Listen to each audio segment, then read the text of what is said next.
Cleopatra VII Tifilovator, lebih dikenal sebagai Cleopatra, adalah ratu terakhir dari dinasti Ptolemaic yang memerintah Mesir.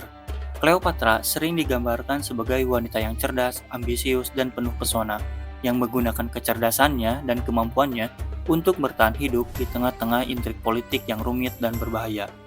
Kisah hidupnya bukan hanya tentang kekuasaan dan tragedi, tetapi juga tentang cinta, pengkhianatan, dan perjuangan untuk mempertahankan kemerdekaan Mesir dari kekuatan besar Romawi. Cleopatra lahir pada tahun 69 sebelum Masehi di kota Alexandria, pusat kebudayaan dan kekuasaan Mesir Ptolemaic. Dinasti Ptolemaic sendiri didirikan oleh Ptolemies I Soter, seorang jenderal dari Alexander Agung. Setelah kematian Alexander pada tahun 323 sebelum Masehi, keluarga Ptolemaic terkenal karena kebijakan perkawinan saudara yang bertujuan untuk menjaga kemurnian darah bangsawan mereka.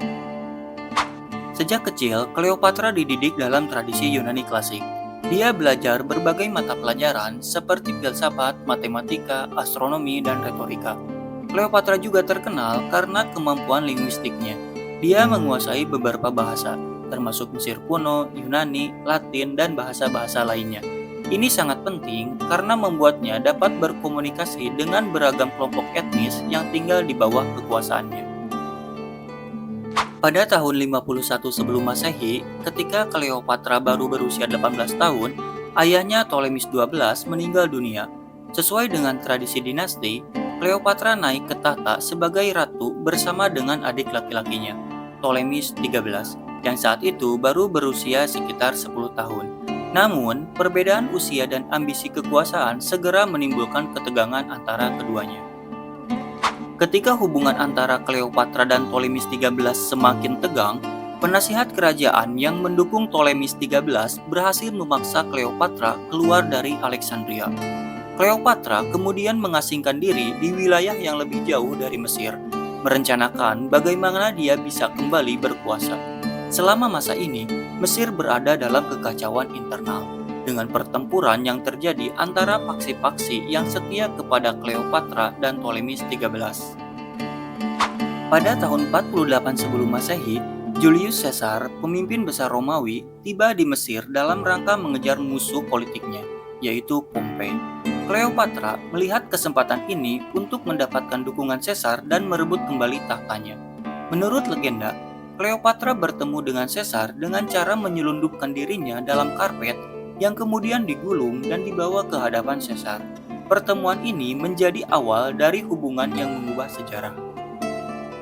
Caesar terkesan oleh kecerdasan dan keberanian Cleopatra, setuju untuk mendukungnya. Bersama-sama, mereka berhasil mengalahkan pasukan Ptolemies XIII dalam pertempuran Sungai Nil, yang menyebabkan kematian Ptolemies XIII dan pemulihan Cleopatra sebagai penguasa Mesir. Setelah kemenangan tersebut, Cleopatra dan Caesar menjalin hubungan asmara yang sangat berpengaruh. Pada tahun 47 sebelum Masehi, Cleopatra melahirkan seorang putra yang diberi nama Ptolemies Caesar, namun lebih dikenal sebagai Caesarion, yang berarti kaisar kecil.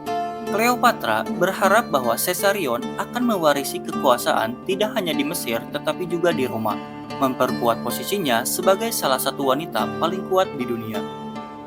Cleopatra mengunjungi Roma bersama Caesarion pada tahun 46 sebelum Masehi dan diterima dengan sambutan besar. Dia tinggal di rumah Caesar dan menjadi saksi dari berbagai perubahan politik di Roma, termasuk pengangkatan Caesar sebagai diktator seumur hidup.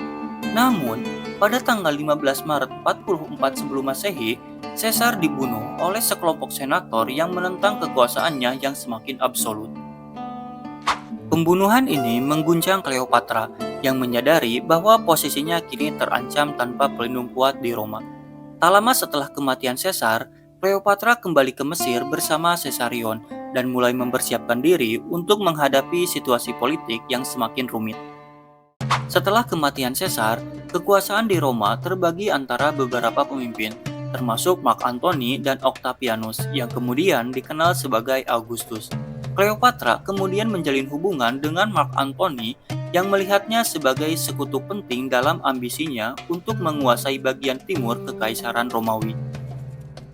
Pada tahun 41 sebelum Masehi, Antony bertemu dengan Cleopatra di Tarsus di mana Cleopatra berhasil memikat Antony dengan kecerdasannya, kekayaannya, dan kemampuannya untuk memproyeksikan dirinya sebagai dewi hidup. Hubungan ini segera berkembang menjadi aliansi politik dan romantis yang kuat. Namun, hubungan Antony dengan Cleopatra semakin memperburuk hubungannya dengan Octavianus yang menggunakan ini sebagai alasan untuk memulai kampanye propaganda melawan Antony, menuduhnya telah mengkhianati Roma demi seorang ratu asing. Pada tahun 31 sebelum Masehi, ketegangan antara Antony dan Octavianus mencapai puncaknya dalam pertempuran Actium, sebuah pertempuran laut besar di lepas pantai Yunani. Antony dan Cleopatra memimpin pasukan gabungan mereka melawan armada Octavianus. Namun, mereka mengalami kekalahan telak. Setelah kekalahan ini, Antony dan Cleopatra melarikan diri kembali ke Mesir. Setelah pertempuran Actium, posisi Antony dan Cleopatra semakin tidak aman. Octavianus mendekati Mesir dengan tujuan untuk menaklukkan kerajaan itu dan mengakhiri kekuasaan dinasti Ptolemik.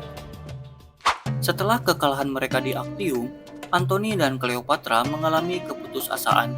Ketika pasukan Octavianus mendekati Alexandria, Antony salah percaya bahwa Cleopatra telah bunuh diri, dan dalam kesedihannya, dia mengakhiri hidupnya sendiri dengan cara jatuh pada pedangnya. Namun, ketika dia mengetahui bahwa Cleopatra masih hidup, dia dibawa ke hadapannya dan meninggal di pelukannya. Tak lama setelah kematian Antony, Cleopatra ditangkap oleh pasukan Octavianus. Cleopatra tahu bahwa dia akan dibawa ke Roma dan dipamerkan sebagai tawanan dalam parade kemenangan Octavianus. Menolak untuk menjadi simbol kekalahan, Cleopatra memilih untuk mengakhiri hidupnya. Menurut legenda, dia membiarkan dirinya digigit oleh seekor ular kobra, simbol kerajaan Mesir, dan meninggal pada tanggal 12 Agustus tahun 30 sebelum Masehi. Kematian Cleopatra menandai berakhirnya era Ptolemik di Mesir dan permulaan kekuasaan Romawi penuh di wilayah itu.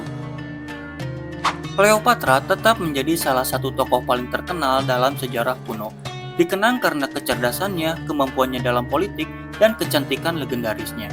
Meskipun kekuasaannya berakhir dengan tragedi, Cleopatra berhasil mempertahankan kemerdekaan Mesir selama masa pemerintahannya dan tetap menjadi simbol kekuatan perempuan dalam sejarah. Cleopatra juga telah menjadi subjek dari banyak karya sastra, seni, dan drama, termasuk karya-karya dari penulis terkenal seperti William Shakespeare. Hingga hari ini, Cleopatra terus menjadi figur yang menginspirasi dan penuh misteri, di mana banyak aspek hidupnya masih diperdebatkan oleh para sejarawan. Melalui hidupnya, Cleopatra telah membuktikan dirinya sebagai seorang penguasa yang cerdas dan berani, seorang diplomat yang ulung, dan seorang wanita yang tahu bagaimana menggunakan pesonanya untuk tujuan politik. Meskipun hidupnya berakhir tragis, warisannya tetap hidup dalam sejarah sebagai salah satu ratu yang paling kuat dan paling terkenal yang pernah memerintah Mesir. Terima kasih telah menonton video ini. Jangan lupa untuk like, komen, share, dan subscribe untuk konten sejarah menarik lainnya. Sampai jumpa di video berikutnya.